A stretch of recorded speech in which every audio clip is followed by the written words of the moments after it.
Salam sejahtera, sahabat. Kita ketemu dalam bahasan tentang komunikasi internal. Kali ini yang akan dibahas adalah tentang hak dan kewajiban karyawan sebagai tenaga kerja. Nah, kenapa kita perlu membahas tentang hak dan kewajiban karyawan di dalam membahas tentang komunikasi internal? Ya, karena perhatian organisasi itu adalah untuk bisa memenuhi hak dari karyawan. Sementara perhatian karyawan adalah untuk bisa memenuhi kewajiban kepada organisasi. Nah, kadang-kadang isu-isu tentang hak dan kewajiban ini adalah isu yang seringkali menjadi problematika di dalam organisasi. Maka penting bagi kita untuk mengetahui sebetulnya apa sih hak dan kewajiban dari karyawan. Baik, saya akan memulai terlebih dahulu dari penjelasan mengenai hak. Hak adalah klaim yang sah gitu ya, atau pernyataan yang sah, sesuatu yang bisa dibenarkan mengenai hal yang bisa dipenuhi pada diri seseorang. Kemudian kewajiban adalah melaksanakan tugas atau pekerjaan sesuai yang diperjanjikan dengan sebaik-baiknya. Jadi dua hal ini jelas berbeda. Yang satu adalah klaim atas apa yang kemudian dibenarkan untuk bisa didapatkan. Yang satunya lagi adalah tugas yang memang bisa dilakukan sesuai dengan janji yang sudah disampaikan dengan sebaik-baiknya.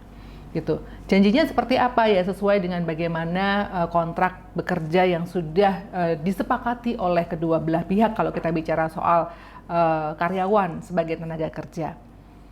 Nah, hak pekerja itu penting karena apa? Karena pertama, ia melekat pada diri seseorang, ya. Kerja adalah aktivitas tubuh, aktivitas dari seseorang, maka hal-hal yang terkait dengan hak itu adalah hal-hal yang melekat pada apa yang ada pada diri seseorang dan juga bahkan apa yang dipikirkan. Kemudian yang kedua, kerja merupakan perwujudan diri manusia, gitu ya. Melalui kerja manusia merealisasikan dirinya. Jadi kalau tadi kita bicara secara fisik ada tubuh gitu ya yang melekat dalam pekerjaan yang dilakukan, yang berikutnya adalah bicara tentang bagaimana perwujudan apa yang dilakukan oleh manusia itu kemudian tampak. Yang ketiga, bahwa hak atas kerja itu juga merupakan salah satu hak asasi. Jadi kenapa itu menjadi penting untuk dibahas? Nah, salah satu hak yang sering kali mengemuka dalam problematika di dalam organisasi itu adalah mengenai hak atas upah yang adil. Gitu ya. Jadi hak ini memang legal. Kenapa? Karena sudah ada aturan dari pemerintah gitu ya. Kemudian nanti turun di dalam organisasi sudah ada aturan sendiri. Tentunya merujuk pada apa yang ada di dalam pemerintah dan kemudian akan ditetapkan menjadi hal yang bisa diterima oleh oleh karyawan gitu ya. Ini karena kuliah jadi mahasiswa nih. Oleh karyawan gitu sehingga dia bisa menerima sesuatu berdasarkan apa yang menjadi klaim atas apa yang menjadi haknya gitu ya. Baik, jadi memang setiap pekerja itu memang berhak mendapatkan upah dan memang memperoleh upah itu juga harus adil, gitu. Jadi tidak sekedar bicara soal sesuatu yang diterima, tapi juga bicara mengenai sesuatu yang adil. Jadi perlakuan-perlakuan yang diterima itu harus tidak diskriminatif. Misal adil itu tidak kemudian semua orang yang bekerja harus sama gajinya gitu ya, atau upah yang diterima, tetapi adil itu berdasarkan kita melihat misalnya orang itu baru masuk ya berapa bulan, berarti hitungan atas gajinya adalah sesuai dengan standar ketika dia masuk gitu ya. Kemudian usia pekerjaannya yang tentunya akan berbeda dengan mereka yang bekerja lebih lama karena pasti ada upah-upah yang ditambahkan ketika di situ ada loyalitas. Jadi adil itu tidak kemudian semua sama rata, tetapi harus disesuaikan dengan bagaimana proses ketika dia bekerja. Oke, jadi kalau hak-hak tersebut itu sudah terpenuhi, mestinya sih nggak ada masalah. Tetapi seringkali kita mendengar ya bahwa dalam organisasi itu ada problem-problem atau permasalahan terkait dengan masalah upah gitu. Maka kemudian sudah disinggung sebelumnya dalam pembahasan kita ketika kelas itu adalah sinkron, bahwa di dalam organisasi itu biasanya ada yang namanya serikat buruh atau serikat pekerja begitu. Nah, mengapa itu perlu ada ya? Karena untuk bisa memperjuangkan kepentingan para pekerja atau karyawan itu sendiri, khususnya atas hak upah gitu dan lain sebagainya, maka kemudian ada hak untuk bisa berkumpul dan berserikat untuk membicarakan apa yang tidak terpenuhi di dalam hak yang harus diterima dalam pekerjaannya untuk kepentingan mereka semua sebagai anggota dari organisasi. Selain itu serikat pekerja itu juga penting untuk memikirkan tentang hak atas perlindungan kesehatan dan keamanan. Jadi setiap pekerja berhak mendapatkan perlindungan gitu ya atas keamanan, keselamatan, kesehatan melalui berbagai macam program jaminan ya. Kenapa kemudian pemerintah punya program Jam Sostek gitu ya, jaminan untuk para pekerja, asuransi dan lain sebagainya. Kenapa? Karena ketika orang bekerja itu pasti semua punya resiko. Nah, resiko itulah yang kemudian ditanggung oleh organisasi, lalu diberikan jaminan-jaminan. Bentuk jaminannya bisa macam-macam. Ada yang ikut Jam Sostek, ada yang diikutkan asuransi, ada yang diberikan biaya pengganti kesehatan dan lain sebagainya. Itu bergantung pada organisasi masing-masing. Tetapi itu adalah hal yang memang harus dipenuhi. Ketika ini tidak dipenuhi, maka tadi ya misalnya serikat pekerja ini menjadi ruang untuk bisa menyampaikan kepada pihak organisasi bahwa ada hal yang belum dipenuhi nih sama organisasi. Nah, oke. Itu kontennya. Kemudian setiap pekerja berhak mengetahui kemungkinan resiko yang dihadapinya dalam menjalankan pekerjaan.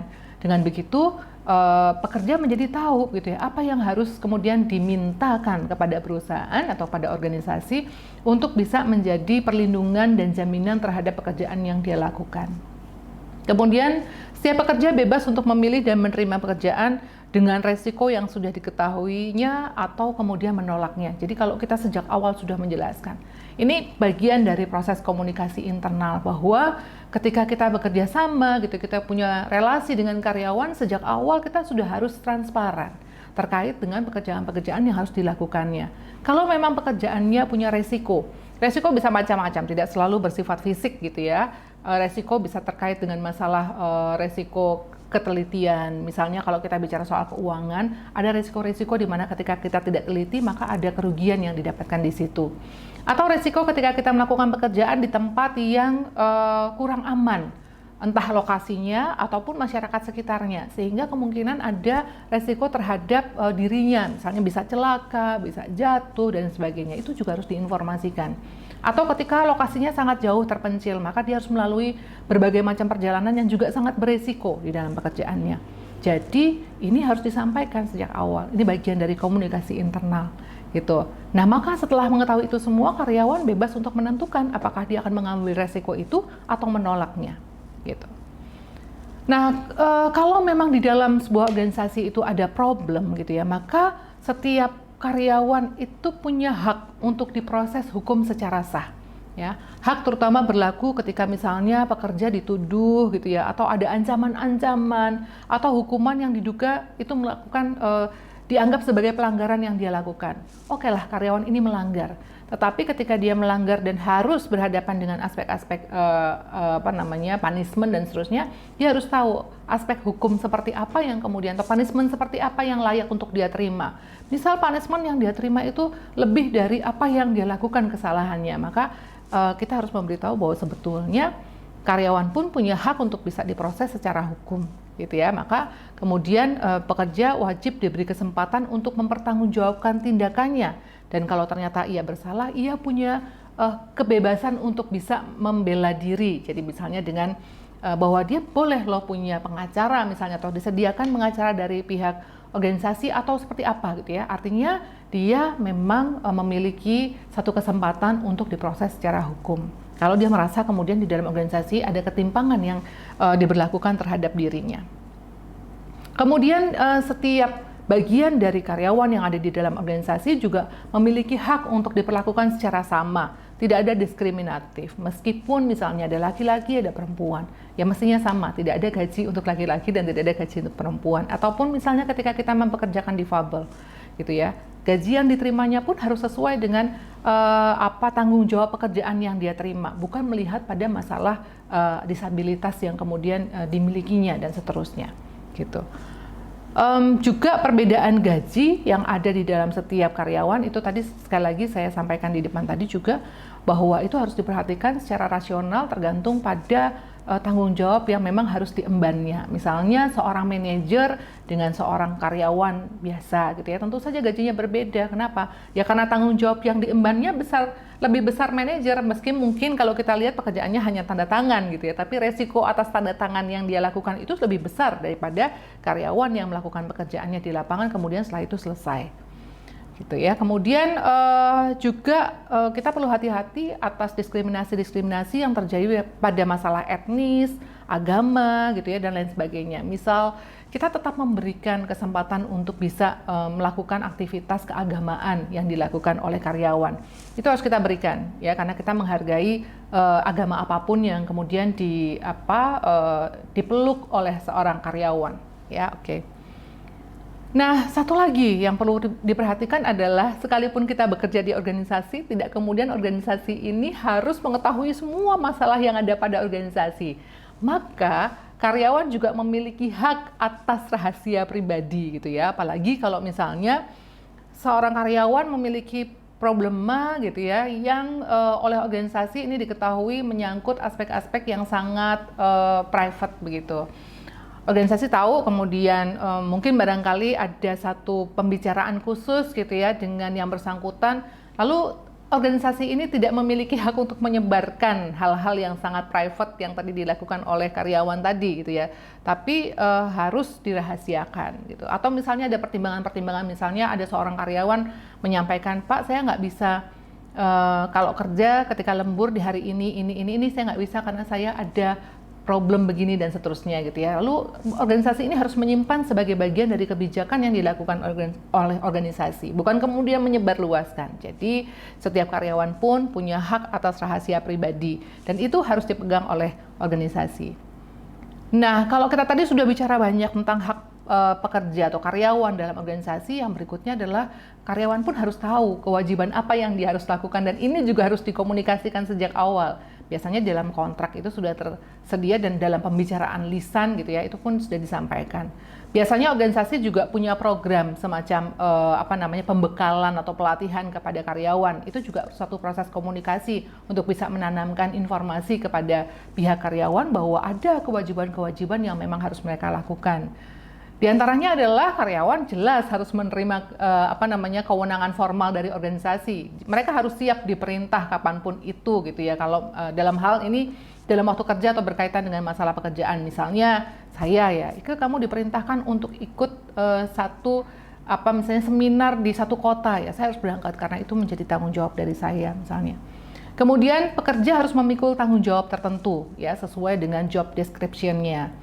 Kemudian menerima penugasan, penempatan pada salah satu tempat yang ada di perusahaan. Itu biasanya sudah dituliskan sejak awal mengenai hal itu. Kemudian mengerahkan segala keterampilan, pengetahuan, kemampuan, tenaga, dan semua hal untuk kepentingan keberhasilan perusahaan. Jadi jangan sampai kita melakukan pekerjaan di organisasi kita, tapi itu untuk kepentingan pribadi. Jelas itu salah gitu ya, dan pasti itu akan ada sanksinya terkait dengan hal itu. Tapi ini lebih untuk kemudian memajukan kesejahteraan organisasi kita atau kemajuan dari organisasi kita. Nah, kemudian kewajiban lain adalah bahwa karyawan atau pekerja itu harus taat kepada berbagai macam ketentuan formal. Ada kewajiban. Jadi misalnya kita sudah disebutkan nih masuk jam 9, keluar pukul 5 sore gitu ya. Ada 9 to 5 yang harus diikuti ya. Jangan kemudian kita melanggar itu karena kita sudah sepakat sejak awal bahwa organisasi ini mempekerjakan karyawannya dengan jam tersebut. Dan ketika kita gitu ya menerima bahwa kita akan bekerja di tempat itu ya, kita harus ikuti aturan itu gitu. Kemudian menunjukkan loyalitas, dedikasi, dan komitmen kepada organisasi. Ya jelas itu harus dilakukan. Jadi komitmen kita harus menunjukkan bahwa kita memang sejak awal ketika mau bergabung dengan organisasi itu karena kita punya niatan yang baik untuk bisa berkontribusi ya bagi organisasi tersebut. Kemudian menampilkan perilaku yang sifatnya lebih ke hal-hal yang sifatnya fungsional. Jadi kalaupun kita dekat dengan seseorang di tempat kerja kita, misalnya dengan pimpinan kita atau dengan kolega kita, itu bukan karena kita punya relasi pribadi yang sangat dekat, tetapi lebih ke fungsional. Oh, beliau adalah pimpinan saya adalah karyawan. Misal dalam organisasi saya punya om gitu ya sebagai pimpinan saya, bukan berarti kemudian saya bisa seenaknya menyebut om tolong dong gitu ya, seperti ketika di rumah bersama keluarga. Tapi ini adalah organisasi, sehingga cara saya berkomunikasi pun harus menyesuaikan dengan fungsi yang terjadi di dalam organisasi itu. Beliau adalah pimpinan saya ya, saya menghormati sebagai pimpinan. Kalau di rumah saya panggilnya om, di kantor saya harus panggil pak gitu ya. Gitu, oke. Nah, terkait dengan hak dan kewajiban tadi sudah saya sampaikan semua. Kemudian bagaimana dengan serikat pekerja yang tadi sempat saya singgung? Nah, serikat pekerja di sini memang di situ ada sekelompok orang yang memang punya kepedulian terhadap bagaimana seseorang memikirkan tentang hak-haknya di organisasi. Maka di sini semua hal yang terkait dengan masalah pekerjaan, kemudian jam kerja, kemudian tunjangan atau kondisi-kondisi lain gitu ya, itu diperbincangkan dan dibahas di serikat pekerja tersebut gitu. Nah, serikat pekerja ini memang dibutuhkan buat organisasi sebetulnya gitu, karena kalau ada problem, serikat pekerja ini bisa menjadi mediasi antara karyawan secara keseluruhan dengan organisasi. Biasanya di serikat pekerja ini ada ketua misalnya ya, atau ada juru bicara yang kemudian bisa berkomunikasi dengan pihak organisasi. Maunya karyawan-karyawan ini apa sih gitu. Ya maka penting, karena serikat pekerja ini bisa menjadi solusi atas masalah-masalah pekerja. Dan kekuatan dari serikat pekerja ini karena mereka kolektif dan ini menjadi energi dari para pekerja itu sendiri. Nah, proses negosiasi antara serikat pekerja dengan manajemen organisasi itu tawar-menawarnya harus yang kondusif ya, yang paling tidak menguntungkan kedua belah pihak. Ya, maka serikat pekerja ini akan menolong bagaimana proses negosiasi itu bisa berjalan dengan baik dan kedua-duanya sama-sama happy gitu. Beberapa organisasi serikat pekerja yang selama ini ada gitu ya, atau di tingkat dunia itu ada ILO, International Labour Organization ya, berdiri pada tahun 1919. Kemudian di Indonesia itu ada SBSI dan SPSI. SBSI itu Serikat Buruh di Indonesia atau Serikat Buruh Sejahtera Indonesia, dan SPSI itu Serikat Pekerja Seluruh Indonesia. Nah, maka memang di dalam serikat buruh ini diharapkan itu bisa menjadi ruang untuk bisa berkomunikasi dengan pihak manajemen. Nah, ini beberapa gambaran tentang bagaimana hak dan kewajiban dari karyawan atau pekerja, kemudian bagaimana ada satu kelompok gitu ya, atau lembaga yang bisa memediasi antara organisasi dengan karyawannya, dan bagaimana sebetulnya komunikasi yang berlangsung antara pihak organisasi dengan pihak karyawan. Kalau kita sudah tahu apa hak dan kewajiban kita gitu ya, maka tadi kewajiban kita itu adalah memenuhi apa yang menjadi pekerjaan kita, mestinya sih gitu ya, problem-problem di organisasi itu bisa diminimalisir. Tetapi tadi ya, sekali lagi di dalam organisasi kadang-kadang memang problem itu selalu ada satu dua gitu ya, beberapa gesekan yang mungkin barangkali kurang pas dengan apa yang sudah ditetapkan sebelumnya. Nah, maka dengan pemahaman tentang hak dan kewajiban ini, harapannya kedua belah pihak bisa sama-sama menyelesaikan problematikanya gitu ya dengan baik, paham bahwa saya itu haknya apa, saya kewajibannya apa gitu, dan itu yang kemudian dinegosiasikan. Begitu kurang lebih beberapa hal terkait dengan masalah hak dan kewajiban karyawan sebagai pekerja di organisasi. Semoga itu menambah wawasan, karena kalau kita bicara soal komunikasi internal, komunikasi kita kepada karyawan, bagian yang penting untuk kita pahami adalah bagian ini tadi gitu. Terima kasih atas perhatiannya, semoga menambah wawasan kita dan selamat belajar.